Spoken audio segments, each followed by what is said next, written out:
Assalamualaikum warahmatullahi wabarakatuh. Selamat pagi semuanya. Ketemu lagi dengan saya, Muhammad Andi, untuk materi menggambar konstruksi menggunakan perangkat lunak AutoCAD. Untuk materi ini, saya akan membagi menjadi dua pertemuan. Pertemuan pertama yaitu hari ini yang akan diisi dengan materi dasar-dasar penggunaan AutoCAD. Dan saya akan membentuk kelompok dari kalian 4-5 orang. Kemudian juga saya akan memberi project yang akan kalian kerjakan. Terus untuk pertemuan kedua, kalian diminta untuk mempresentasikan hasil kerja kalian, project kalian. Kemudian kita evaluasi bersama. Langsung saja ke materinya. Saya izin share screen terlebih dahulu.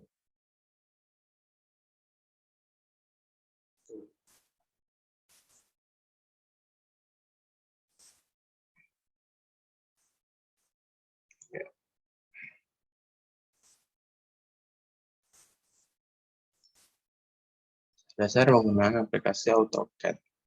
Tentang pendahuluan pengertian AutoCAD. AutoCAD merupakan software grafis pendukung yang digunakan untuk pekerjaan gambar berbasis vektor. Dalam AutoCAD ada dua macam dimensi, yaitu 2 dimensi dan 3 dimensi. Dan drawing unit up. Ini adalah tampilan awal untuk AutoCAD. Nah, ini ada menu bar, ada title bar, standard bar, info center searching, kursor, simbol koordinat, command prompt, tools pelengkap gambar, dan floating toolbar. Ya, ini adalah setup paling awal untuk menggambar konstruksi. Yang pertama, klik format, klik units, kemudian klik precision sesuai yang diminta, kemudian pilih unit sesuai yang diminta, bisa saja sentimeter, milimeter, ataupun meter. Kemudian bagian ketiga yaitu pengenalan tools utama. Yang pertama ada object created tools. Ada line ini merupakan perintah membuat garis. Instruksiannya pada command prompt tinggal ketikkan line. Kemudian ada polyline. Polyline ini digunakan untuk menggambar beberapa garis lurus tanpa terputus. Dan pada penginstruksian command prompt tinggal ketikkan line. Kemudian ada polygon. Polygon untuk menggambar segi banyak peraturan. Untuk penginstruksian pada command prompt tinggal ketikkan polygon. Kemudian ada rectangle. Rectangle adalah untuk membuat segi 4. Untuk penginstruksian pada command prompt ketikkan rect. Kemudian ada arc. Arc ini digunakan untuk membuat busur atau lengkung. Untuk penginstruksiannya pada command prompt ketikkan arc. Kemudian ada circle. Circle itu digunakan untuk membuat lingkaran. Untuk penginstruksian pada command prompt tinggal ketikkan circle. Kemudian ada spline. Spline perintah yang digunakan untuk menggambar beberapa garis lengkung tanpa terputus. Kemudian ada ellipse. Digunakan untuk membuat gambar berbentuk ellipse. Untuk penginstruksiannya pada command prompt tinggal ketikkan ellipse. Kemudian ada mtext. Perintah ini digunakan untuk memberikan keterangan pada gambar berupa tulisan. Untuk penginstruksian pada command prompt tinggal ketikkan mtext. Kemudian ada object editing tools. Yang pertama ada region. Region ini perintah yang digunakan untuk membatasi area kerja. Perintah ini sangat membantu bila digunakan untuk memberi arsiran pada gambar. Kemudian ada hatch. Hatch ini perintah yang digunakan untuk memberi arsiran pada suatu bidang. Untuk penginstruksiannya tinggal ketikkan hatch pada command prompt. Kemudian ada erase. Erase ini digunakan untuk menghapus suatu objek pada gambar. Untuk penginstruksiannya pada command prompt tinggal ketikkan erase. Kemudian ada copy. Copy itu digunakan untuk memperbanyak suatu benda. Untuk penginstruksiannya tinggal ketikkan copy pada command prompt. Kemudian ada mirror. Mirror digunakan untuk mencerminkan suatu benda. Untuk penginstruksiannya tinggal ketikkan mirror pada command prompt. Kemudian yang Kemudian ada offset. Offset ini perintah memodifikasi untuk menciptakan sebuah objek gambar yang sejajar dan menyerupai objek aslinya dengan mengatur jarak tertentu. Kemudian ada array. Array perintah yang digunakan untuk memperbanyak suatu gambar secara teratur untuk menginstruksikannya pada command prompt dengan ketikan array. Kemudian ada scale, perintah yang digunakan untuk membuat suatu objek. Kemudian ada stretch, perintah yang digunakan untuk memperbanyak objek polyline tertutup, ketikan stretch untuk mengaktifkannya. Kemudian ada trim, perintah yang digunakan untuk menghapus sebagian objek dengan batas bebas objek lain yang merupakan seperti contoh di bawah ini. Jika kita punya garis yang terpotong oleh dua garis lainnya, jika kita ingin menghapus bagian ini, maka kita bisa menggunakan trim. Dan extend itu sebaliknya, jika kita ingin menyambungkan garis ini dan ini, kita bisa menggunakan extend. Ya, seperti itu saja untuk pengenalannya. Jika ada pertanyaan, silakan ditanyakan atau bisa email saya.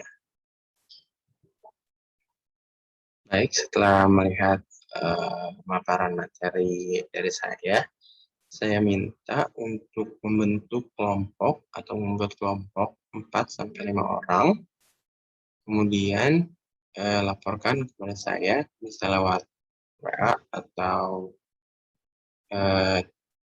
chat di Zoom ya. Oke, setelah ini sudah ada kelompoknya, kemudian saya minta untuk masing-masing kelompok bisa memilih proyek mana yang mereka akan kerjakan. Ada 2 proyek yang saya siapkan. Yang pertama ini potongan AA dari bangunan skala 1:100 dan potongan BB. Perbedaannya nggak terlalu banyak ya. Beda sedikit aja. Ya. Seperti ini untuk pilihan pertama yaitu potongan AA, dan ini untuk pilihan kedua yaitu potongan BB. Filenya sudah saya kirim ke Google Classroom. Silahkan dipilih untuk masing-masing kelompok dan dikerjakan dengan baik. Kemudian untuk durasi pengerjaan proyek yang berkonstruksi ini yaitu selama 7 hari atau seminggu, di mana itu waktu yang cukup untuk mengerjakan proyek sederhana yang saya berikan. Kemudian di setiap 3 hari sekali saya akan menghubungi setiap kelompok untuk monitoring progres proyek kalian masing-masing. Yang saya akan cek yaitu sudah seberapa jauh pengerjaan proyeknya, kemudian tepat atau tidak dalam pengerjaannya, sehingga pada saat presentasi nanti kesalahannya lebih minim lah, atau bahkan tidak ada sama sekali. Mudah-mudahan bisa seperti itu. Jadi setiap 3 hari sekali saya akan menghubungi setiap kelompok untuk memonitoring semuanya, dan semoga bisa berjalan lancar. Silahkan kalian diskusikan dengan anggota kelompok kalian masing-masing untuk merancang proses untuk pengerjaan proyek yang kalian pilih antara kedua proyek ini. Oh iya, sebelumnya saya telah memberikan link YouTube di Google Classroom untuk video tutorial yang telah saya buat tahun 2020 yang lalu. Itu bisa jadi pedoman kalian untuk membuat rancangan pembuatan proyek kalian. Durasinya sekitar 1 jam 40 menit. Kalian bisa lihat langsung di YouTube-nya. Dan jika ada pertanyaan mengenai rancangan proyek yang kalian akan buat, silakan tanyakan langsung ke saya, bisa melalui WA atau media sosial lainnya. Ya, saya rasa cukup untuk pertemuan hari ini. Selamat mengerjakan proyeknya. Dipersiapkan sebaik mungkin untuk presentasi minggu depan. Maaf bila saya ada salah-salah kata. Assalamualaikum warahmatullahi wabarakatuh. Assalamualaikum warahmatullahi wabarakatuh. Selamat pagi semuanya. Gimana kabarnya? Mudah-mudahan sehat semua. Seperti yang telah direncanakan sebelumnya, bahwa pertemuan kali ini, pertemuan kedua, dipersiapkan untuk presentasi proyek yang telah kalian kerjakan. Jadi kita langsung mulai aja. Urutannya telah diberikan kemarin di Google Classroom. Jadi untuk kelompok dengan urutan pertama, dipersilakan untuk memulai presentasinya. Ya, silahkan dimulai presentasinya.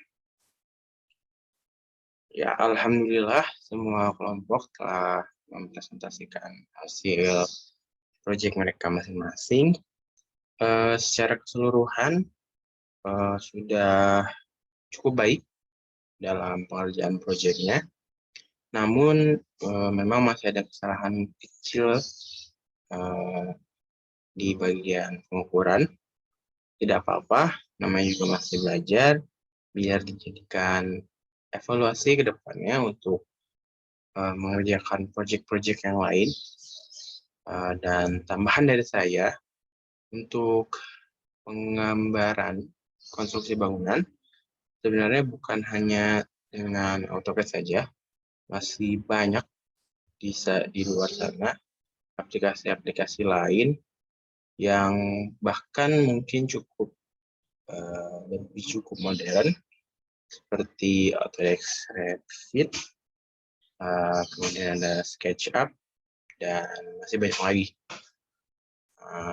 Saya rasa cukup untuk materi penggambaran konstruksi bangunan menggunakan perangkat lunak AutoCAD.